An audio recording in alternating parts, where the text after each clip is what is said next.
नमस्कार. अक्षय तृतीया येते आणि अक्षय तृतीया हा हिंदू धर्मातील 3.5 मुहूर्तांपैकी एक पवित्र मुहूर्त मानला जातो. या मुहूर्ताला आमरसपुरी किंवा आमरस, आंब्याचा पदार्थ खाण्याची प्रथा आहे. हा दिवस निसर्गाची देणगी आणि समृद्धीचे प्रतीक मानला जातो. या दिवसांमध्ये आंबा पूर्णपणे पिकून बाजारात येतो. त्यामुळे पितरांना किंवा अक्षय तृतीयासाठी जे कोणतं ताट बनवलं जातं त्यामध्ये आंब्याचा पदार्थ हा नक्कीच असतो. तसाच आजही आपण मस्त आंब्याचा बेत केलेला आहे. मस्त चमचमीत अशी आमरसपुरीचा बेत केलेला आहे. सोबतच काजू मसाला आहे, थंडगार ताक आहे, छान बटाट्याची क्रिस्पीसर भजी आहेत आणि जिरा राईस केलेला आहे. अगदी झटपट कृती आहे. चला तर मग वेळ न घालवता हे अक्षय तृतीयाची स्पेशल थाळी कशी बनवायची ते पाहूयात. तर थाळी बनवण्यासाठी आधी आपण पुरीचं पीठ मळून घेणार आहोत. त्यासाठी बाऊलमध्ये इथे मी 1.5 वाटी गव्हाचं पीठ घेतलेलं आहे. तर बरोबर 1.5 वाटी आपण गव्हाचं पीठ घेतलं आहे. त्यासाठी इथे मी 1.5 चमचा बारीक रवा घालणार आहे. रव्याने आपल्या पुरीला छान असा क्रिस्पीसर टेक्स्चर येतो. त्यामुळे रवा नक्की वापरायचा. चवीनुसार यामध्ये आपण मीठ घालणार आहोत आणि छोटा 1 चमचा मी यामध्ये साखर घालते. साखरेऐवजी तुम्ही पिठी साखर घातली तरीही चालेल. याने आपल्या पुरीला रंग खूप सुंदर येतो. 1 चमचा तेल मी कडकडीत गरम केलेलं आणि कडकडीत गरम तेलाचं आपण यामध्ये मोहन घालणार आहोत. चमच्याने आधी हे व्यवस्थित मिक्स करून घेणार आहोत, कारण तेल गरम असतं, हाताला भाजू शकतं. थोडंसं थंड झालं की आता आपण हाताच्या साहाय्यानेच हे पीठ जे आहे ते व्यवस्थित मिक्स करून घेणार आहोत. तर आपल्याला हे तेल घातल्यानंतर याच्या ज्या गाठी आहेत त्या सगळ्या मोडून घ्यायच्या असतात आणि हे सगळं तेलाचं जे मोहन आहे ते सगळ्या पिठाला व्यवस्थित लागलं पाहिजे. मोहनामुळे काय होतं, आपली पुरी जी आहे ती मस्त क्रिस्पीसर होते. तर आता सगळीकडे व्यवस्थित हे मोहन लागलेलं आहे. तुम्ही पाहू शकता याच्या अशा छान मुदी होत आहेत, म्हणजे आपलं मोहन व्यवस्थित लागलं आहे. आता थोडं थोडं पाणी घालून आपण याचा एक घट्टसर असा गोळा मळून घेणार आहोत. जास्त पातळही मळायचं नाही. पुरीचं पीठ जे असतं ते आपण चपातीची कणिक मळतो त्यापेक्षा थोडंसं घट्टसर ठेवायचं असतं. तर आता हे व्यवस्थित आपण छान मळून घेणार आहोत. थोडं थोडं पाणी घालून मळायचं, म्हणजे अंदाजा येतो. तर इथे या साहित्यामध्ये साधारण माझ्या 15 पुरी बनलेल्या होत्या. तर तेवढ्या बनवण्यासाठी मी इथे 1.5 वाटी पीठ घेतलेलं होतं. तर व्यवस्थित छान असं आपण थोडं थोडं पाणी घालून हे पीठ मळून घेतलेलं आहे. आता यावरती आपण झाकण ठेवून हे पीठ आपण साधारण 15 ते 20 मिनटं भिजवून ठेवणार आहोत, किंवा जोपर्यंत आपण पुरी करणार आहे तोपर्यंत भिजायला ठेवायचं आहे. यामध्ये रवा आहे तो मुरायला जास्त वेळ लागतो. आता पाण्यामध्ये इथे मी आंबे घालून घेते आहे. आंबा जो आहे तो साधारण आमरस करायच्या आधी अर्धा तास तरी पाण्यामध्ये ठेवावा. आंबा जो असतो तो उष्ण असतो, काही वेळी शरीराला बाधू शकतो. त्यामुळे तो असा पाण्यात ठेवला की त्यातली उष्णता कमी होते आणि आंबा आपल्या शरीराला बाधत नाही. तर अर्धा तास मी हा आंबा पाण्यामध्ये ठेवलेला होता. नंतर स्वच्छ 2 वेळा धुवून घेतला आणि याचा देठाकडचा भाग काढून घेतला. सगळ्याच आंब्याचं तसं करून घ्यायचं. आता देठाकडचा भाग काढून घेतल्यानंतर एका बाऊलमध्ये आपण हा आंबा घेणार आहोत आणि याच्या वरची जी साल आहे ती काढून घेणार आहोत. आता आमरस बनवण्याची सगळ्यांच्या वेगवेगळ्या पद्धती असतात, पण पारंपरिक पद्धतीने आमरस बनवायचा म्हटलं की हा आंबा जो आहे तो आपण मस्तपैकी हातानेच दाबून दाबून मऊ करून यातला रस काढून घ्यायचा. आता खूप जण मिक्सरवरती पण आमरस बनवतात, पण तो ॲक्च्युली मग आमरस होत नाही, त्याला आपण मिल्कशेक म्हणतो. तर असा आपण हाताने बनवलेला पारंपरिक पद्धतीने जो आमरस असतो त्याला खूप सुंदर चव येते.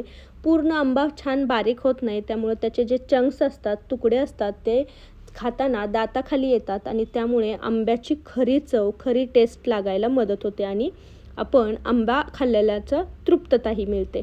तर इथे मी सगळ्या आंब्यांची अशी साल काढून घेतलेली आहे.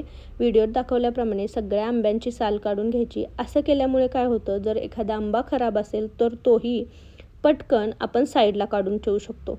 तर आता सगळे आंबे व्यवस्थित निघालेले आहेत. तर आता मी व्हिडिओत दाखवते तसे हे आंबे हाताने दाबून याच्यावरचा सगळा गर जो आहे तो काढून घ्यायचा. याची जी बी असते, जिला कोई म्हणतात, त्याच्यावरचा सगळा गर असा हाताने आपण दाबून दाबून काढून घेणार आहोत.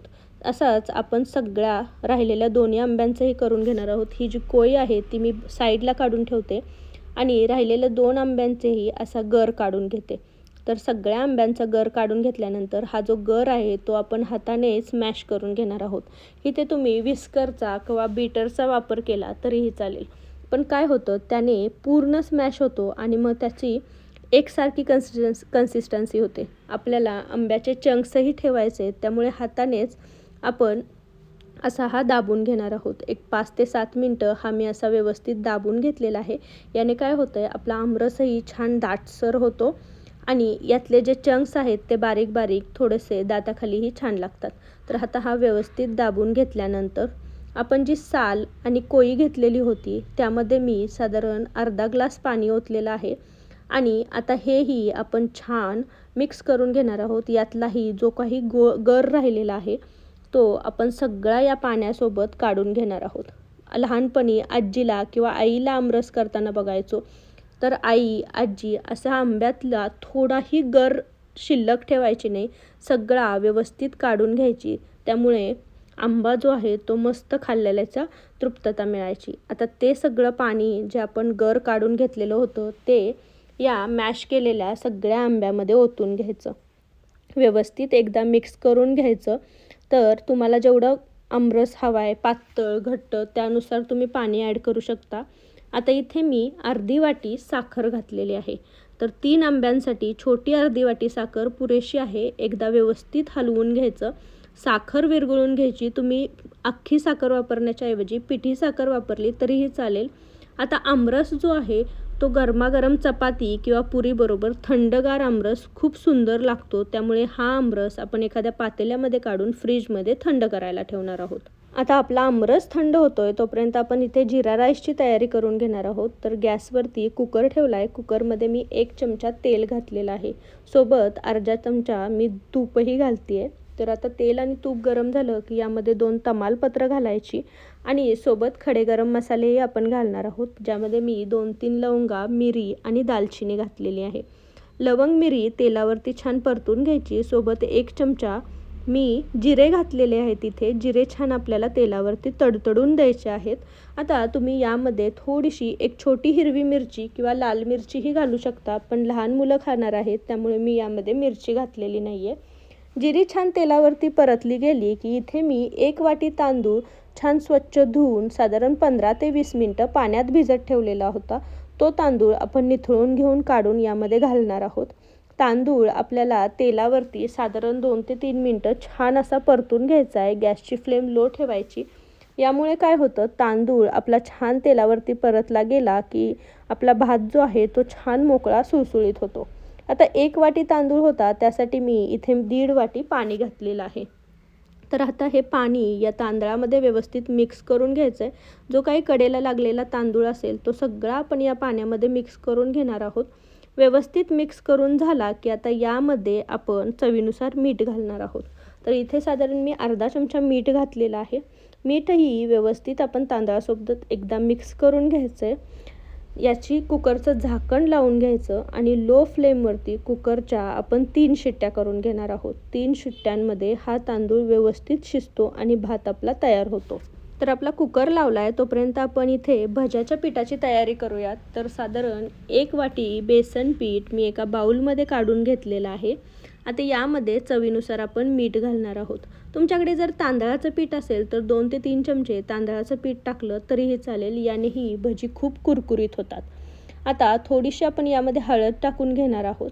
तिखटासाठी आपण इथे काश्मीरी लाल मिर्च पावडरचा वापर करतोय. तर 1 चमचा मी इथे काश्मीरी लाल मिर्च पावडर वापरलेली आहे.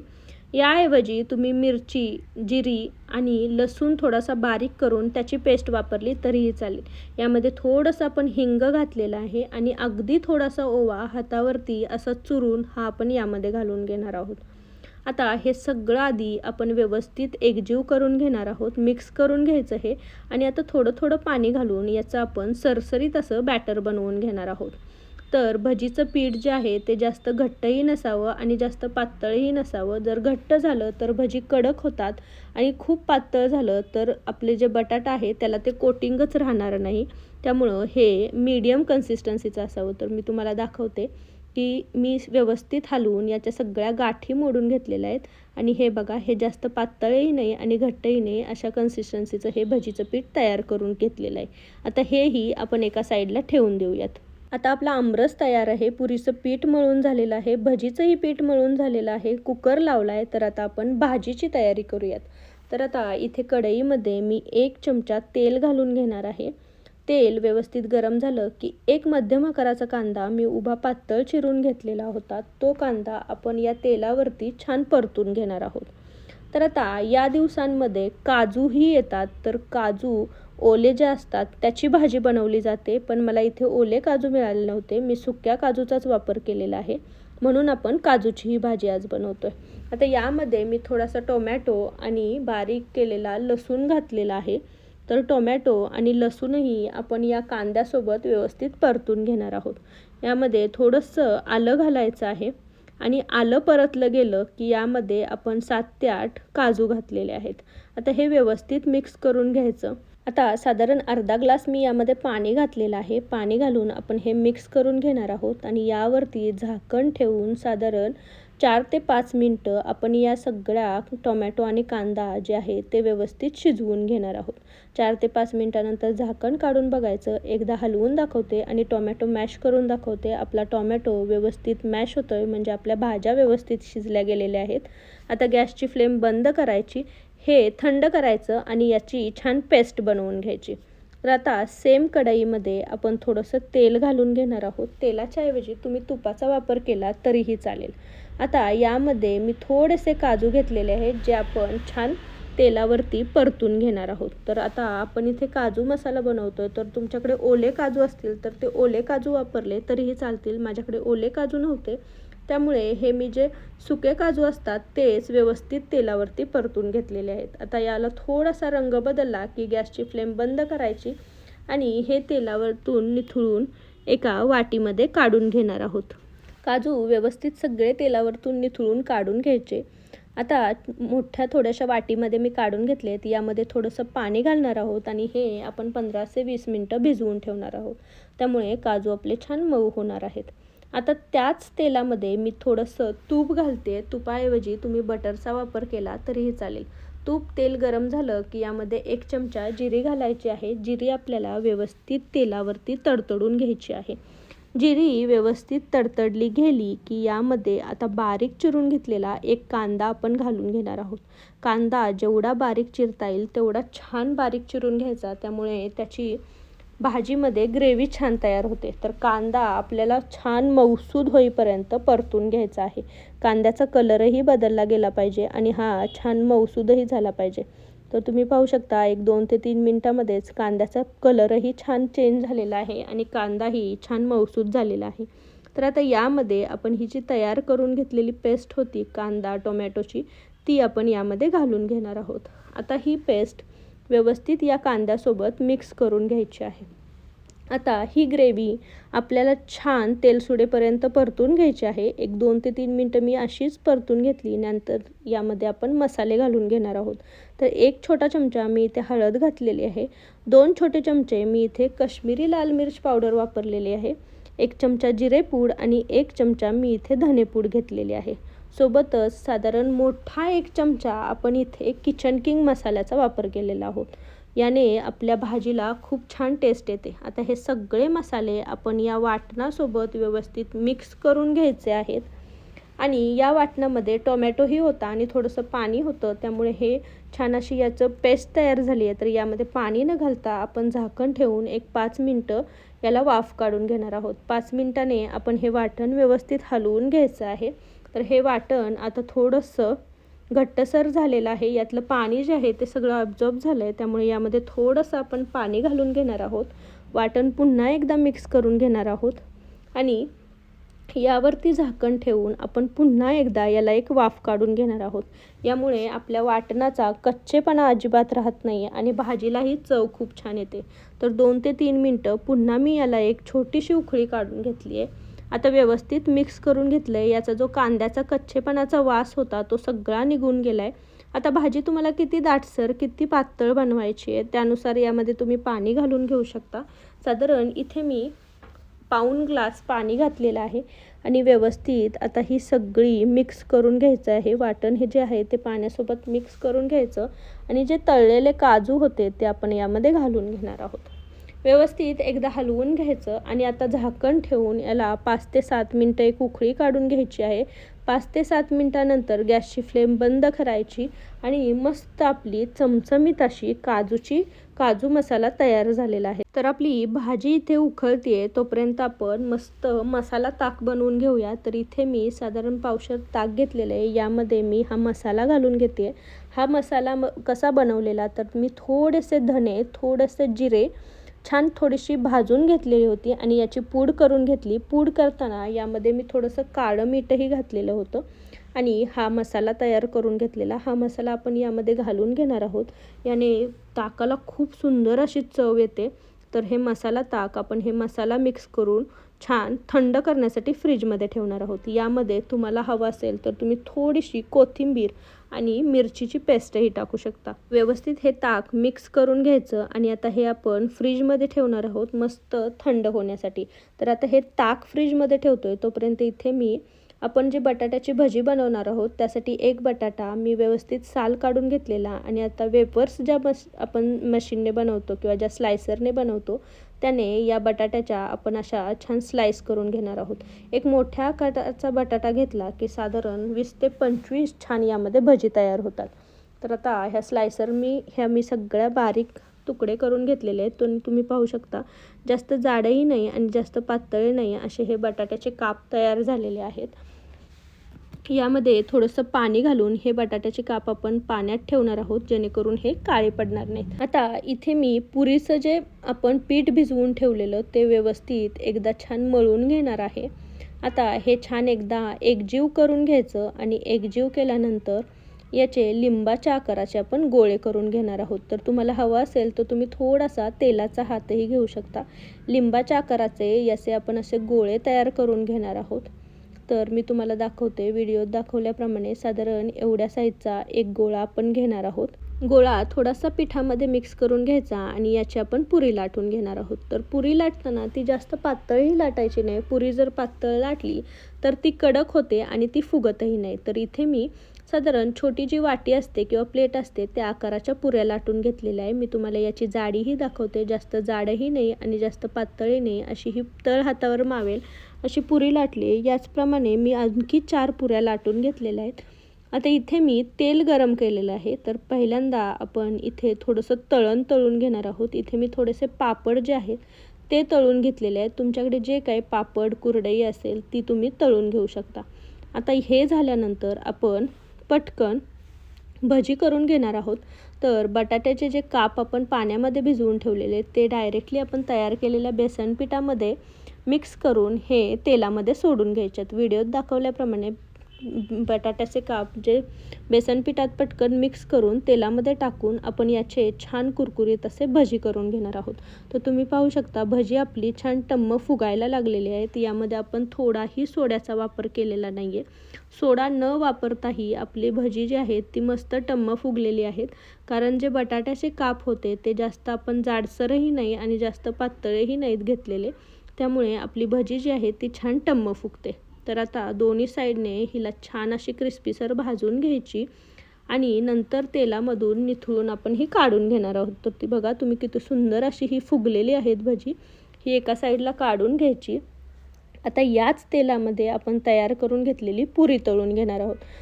तर पुरी तेलामध्ये सोडल्यानंतर अजिबातही झाऱ्याचा वापर करायचा नाही आहे. पुरी तुम्ही पाहू शकता स्वतःचे वर आलेली आहे फुगून आणि नंतर थोडंसं झाऱ्याने मी तेल टाकलेलं आहे आणि पुरी आपली छान टम्म फुगली गेलेली आहे. अगदी 1 मिनिटभर पूर्ण फुगेपर्यंत एका साईडला ठेवायची आणि नंतर ती अशी परतून घ्यायची. तर पुरी दोन्ही साईडने मस्तपैकी क्रिस्पीसर अशी भाजली गेली पाहिजे. तिला छान असा गोल्डन ब्राऊन रंग आला पाहिजे. तर दोन्ही साईडनेही पुरी आपली छान तळून घेतलेली आहे. तळून झाली की ती झाऱ्याच्या साहाय्याने तेल निथळून ही एका प्लेटमध्ये काढून घ्यायची. तर तुम्ही पाहू शकता पुरीला किती सुंदर असा रंग आलेला आहे. तेला यातलं निथळून घेते मी आणि ही एका साईडला काढून घेते. अशाच प्रकारे आपण बाकीच्याही पुऱ्या तेलामध्ये तळून घेणार आहोत. मस्त तेलामध्ये टाकायची. अजिबातही झाऱ्याचा हात लावायचा नाही. पुरी आपोआप फुगून वर येते. तर तुम्ही पाहू शकता आपोआप छान ही पुरी फुगून वर आलेली आहे. आणि तेल व्यवस्थित तापलेलं असलं तर ही अशी फुगल्यानंतर आपण पलटी मारली की तिला सुंदर असा कलरही येतो. तर पुरी तळताना तेल जे आहे ते जास्त कडकही नसावं आणि जास्त थंडही नसावं, असं हे तेल असावं. तर मस्तपैकी अशा क्रिस्पीसर गोल्डन ब्राऊन रंगावरती आपण ह्या पुऱ्या काढणार आहोत. तळून या सगळ्या एका प्लेटमध्ये काढून घ्यायच्यात. तर मस्त आपली थाळी तयार झालेली आहे. काजू मसाला आपण बनवून घेतलेला, थंडगार आमरस तयार केलेला आहे. त्यासोबतच इथे मी जिरा राईसची छान मुदी पाडून घेते आहे. आपण ताक जे बनवून घेतलेलं तेही मी एका छोट्या पेल्यामध्ये घेतलेलं आहे. सोबतच आपण जे तळून घेतलेलं ते ठेवणार आहोत. मस्त क्रिस्पीसर जी भजी बनवून घेतलेली ती आणि ह्या आपल्या मस्त टम्म फुगलेल्या पुऱ्या. अशा पद्धतीने पुऱ्या बनवल्या तर तुमच्या पुऱ्या भरपूर वेळ टम्म फुगलेल्या राहू शकतात. तर मस्त अशी ही आपली अक्षय तृतीया स्पेशल थाळी तयार झालेली आहे. तुम्ही पाहिलं जास्त वेळ लागत नाही. तुम्ही जर पटपट तयारी केली तर ही थाळी बनवायला जास्तीत जास्त 1 तास पुरेसा झाला. तर अशी ही अक्षय तृतीया स्पेशल थाळी तुम्हीही या अक्षय तृतीयाला बनवून बघा. कशी झालेली मला कमेंटमध्ये सांगायला विसरू नका. रेसिपी जर आवडली असेल तर रेसिपीला एक लाईक नक्की करा आणि तुमच्या फॅमिली आणि फ्रेंड्ससोबत याची लिंक जास्तीत जास्त शेअर करा. तुम्ही जर माझ्या चॅनलवर नवीन असाल तर चॅनलला नक्की सबस्क्राईब करा आणि जवळचे बेल आयकॉनही दाबा. त्याने माझ्या चॅनलवरच्या नवीन रेसिपींचे नोटिफिकेशन तुम्हाला मिळत राहतील. तर पुन्हा भेटू अशीच एक रेसिपी घेऊन. तोपर्यंत थँक्यू.